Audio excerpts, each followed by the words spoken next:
ঠিক আছে, এতক্ষণ আমরা শিখলাম কি প্রেজেন্ট পারফেক্টে ভয়েস চেঞ্জ কিভাবে করতে হবে, সেগুলো আমরা কমপ্লিট করলাম। তো এবার আমরা আসছি পাস্ট ইনডিফিনাইটে। পাস্ট ইনডিফিনাইটে থাকলে ভয়েস চেঞ্জটা কিভাবে আমরা করব। চলো, পাস্ট ইনডিফিনাইটের দেখো স্ট্রাকচার খুব ইজি আছে, এত হার্ড নেই। দেখো অ্যাক্টিভ ভয়েসে কি থাকছে, পাস্ট ইনডিফিনাইটের ফর্মুলা থাকছে, মানে পাস্ট ইনডিফিনাইট টেন্সে আমরা যে স্ট্রাকচার শিখেছি সেটাই রয়েছে। মানে দেখো তাহলে আমরা বুঝতে পারছি কি টেন্সের যে স্ট্রাকচার কত ইম্পর্টেন্ট ভয়েস চেঞ্জের ক্ষেত্রে, তাই না?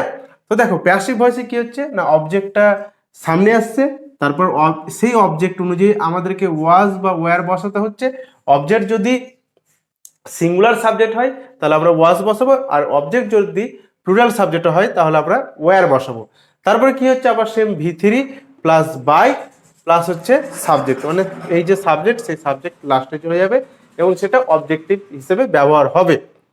চলো তাহলে দেখো আমি ফুটবল খেলেছিলাম, এটাকে আগে আমরা, এটা আমাদের আছে কি অ্যাক্টিভ ভয়েসে আছে, এগুলো কিসে আছে অ্যাক্টিভ ভয়েসে রয়েছে, তাই তো? এগুলো কিসে আছে অ্যাক্টিভ ভয়েসে রয়েছে, এগুলো সব অ্যাক্টিভ ভয়েসে রয়েছে। ঠিক আছে, তো এগুলোকে আমি প্রথমে ইংলিশে ট্রান্সলেট করব আগের মতনই। দেখো আমি ফুটবল খেলেছিলাম, তাহলে কি করব, আই, দেখো সাবজেক্ট হচ্ছে আই, তারপরে V2 দিতে হবে, বাংলা বাক্যে V2 কোথা থেকে, এই যে খেলেছিলাম, খেলেছিলাম খেলা ইংলিশ কি PLAY, তার সাথে ED করে দেবো, V2 হয়ে গেল। কি খেলেছিলাম, অবজেক্ট কি রয়েছে না, অবজেক্ট ফুটবল, এটা আমাদের অবজেক্ট। ঠিক আছে, অবজেক্ট কি আছে ফুটবল, ফুল স্টপ। তো এবার এইটাকে আমাদের প্যাসিভ ভয়েসে করতে হবে, পাস্ট ইনডিফিনিটের প্যাসিভে করব, তাই তো? প্যাসিভ ভয়েস, এই টার্মটা তোমাদেরকে লিখতে হবে যখন তোমরা এক্সাম দিচ্ছ বা অ্যান্সার করছো তখন। সরি। তো এবার আমাদের কি হবে না, এইখানে আমাদের এটা হচ্ছে সাবজেক্ট, এটা হচ্ছে অবজেক্ট, আর এটা হচ্ছে আমাদের ভার্ব, যেটা আমাদের V2। তো অবজেক্টটাকে সামনে নিয়ে আসো, মানে এটা আমাদের সামনে আসবে, ফুটবল সামনে আসলো, ফুটবল, ফুটবলটা হচ্ছে কটা ফুটবল রয়েছে, একটি ফুটবল রয়েছে, এটা হচ্ছে আমাদের থার্ড পার্সন আর একটি সিঙ্গুলার সাবজেক্ট। তাহলে কি করবো, ওয়াজ, ফুটবল ওয়াজ, তারপরে কি আছে V3 দিতে হবে। তো V3 আমাদের প্লেড হচ্ছে 2 নম্বর ফর্ম, কিন্তু V3ও সেম প্লেডি, PLAYED হবে, PLAYED হবে। তারপরে কি আছে, বাই আছে, বাই বসিয়ে দিলাম। তারপরে এবার সাবজেক্ট আমাদের শেষে যাবে, এই আই আমাদের শেষে অবজেক্ট হয়ে যাবে, তখন কি হয়ে যাবে, মি হয়ে যাবে। চলো নেক্সট, বলো বুঝতে অসুবিধা হচ্ছে? একদম ইজি রয়েছে, বুঝতে অসুবিধা হওয়ার কথাই নয়। তারা ফুলগুলি তুলেছিল, তারা, তারা হচ্ছে কি একটি প্লুরাল সাবজেক্ট, চলো আগে এটাকে ট্রান্সলেট করি। তারা, দেই, দেখো দেই, তারপর আমাদের V2 নিতে হবে। তোলা ইংলিশ কি, বাংলা বাক্যের শেষে ভার্ব থাকে, এই যে বাংলা বাক্যের শেষে ভার্ব তোলা, তোলা ইংলিশ কি পাল্ক, PLUCKED, পাল্কড। তারা তুলেছিল, কি তুলেছিল, ফুলগুলি, এই যে ফুলগুলি, ফুলগুলি, গুলি থাকলে কি হবে, দা, ফুলগুলি ইংলিশ কি FLOWERS, ফ্লাওয়ার্স, ফ্লাওয়ার্সগুলি তারা কি করেছিল, তুলেছিল। ঠিক আছে, তাহলে এবার আবার সেম করব, অবজেক্টটাকে সামনে নিয়ে আসবো প্যাসিভে,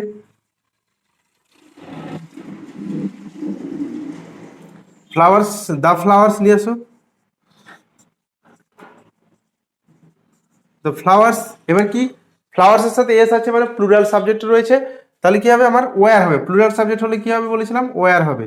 the flowers were, PLUCKED, plucked. তো পাল্ক মানে হচ্ছে ফুল তুলেছিল, PLUCK, এটা আমাদের 1 নম্বর ফর্ম, আর ইডি যুক্ত করে 2 নম্বর এবং 3 নম্বর, সেম, যেহেতু এটা regular verb. The flowers were plucked, তারপর কি রয়েছে, বাই দাও, দেই, দেই ছিল না, দেই আমাদের সাবজেক্ট ছিল, দেই অবজেক্ট হিসেবে ব্যবহার হয়ে যাবে এখানে, মানে অবজেক্ট কেসে, তাহলে কি হবে, দেম। চলো নেক্সট, রাম গল্পটি পড়েছিল, রাম গল্পটি পড়েছিল, আগে এটা লেখো অ্যাক্টিভ ভয়েসে, রাম পড়েছিল, পড়া ইংলিশ কি, রিডের তো 3টি ফর্মই এক, READ read, V2 read, Ram read, কি পড়েছিল, গল্পটি, টি আছে, দা স্টোরি। তাহলে এবার আমরা কি করবো, প্যাসিভে কি করব, প্যাসিভে কি করবো বলো, প্যাসিভ ভয়েসে ভয়েসটা বারবার লিখছি না, তোমরা লিখে নেবে, ঠিক আছে, এরকম সেম। তাহলে কি হবে, অবজেক্ট আমাদের কি রয়েছে, ভার্বের পরে যেটা থাকবে সেটা আমাদের অবজেক্ট। দ্য স্টোরি নাও,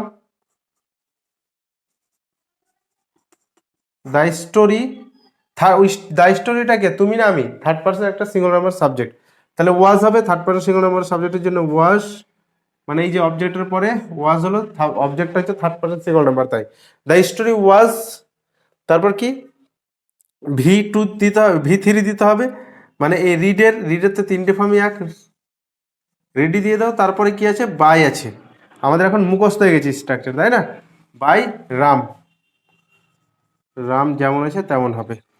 চলো, সে একটি বাড়ি নির্মাণ করেছিল, ঠিক আছে, এটা আমি করে দিব না, এটা তোমরা নিজেরা আমাকে কমেন্ট বক্সে জানাও, ঠিক আছে, সে একটি বাড়ি নির্মাণ করেছিল, এটা আমি অ্যাক্টিভটা করে দিচ্ছি, হি,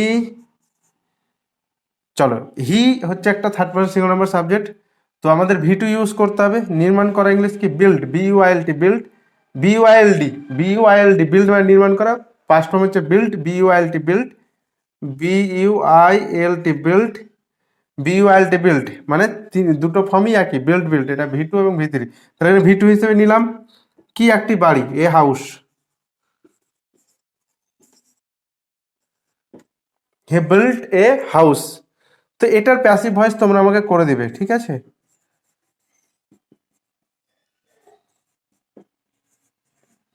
কি হবে এটা আমাকে করে দিবে কমেন্ট বক্সে। তো এই ছিল আমাদের পাস্ট ইনডিফিনিট টেন্সের অ্যাক্টিভ প্যাসিভ স্ট্রাকচার, শুধু মুখস্থ রাখতে হবে, এবং ডেলি তুমি যদি প্র্যাকটিস করো প্রতিদিন দুটো চারটে করে এক্সাম্পল নিয়ে, তোমার ইজিলি মনে থেকে যাবে। চলো এবার আমরা পাস্ট কন্টিনিউয়াস টেন্সের এবার আমরা ভয়েস চেঞ্জটা শিখে নিই, ঠিক আছে।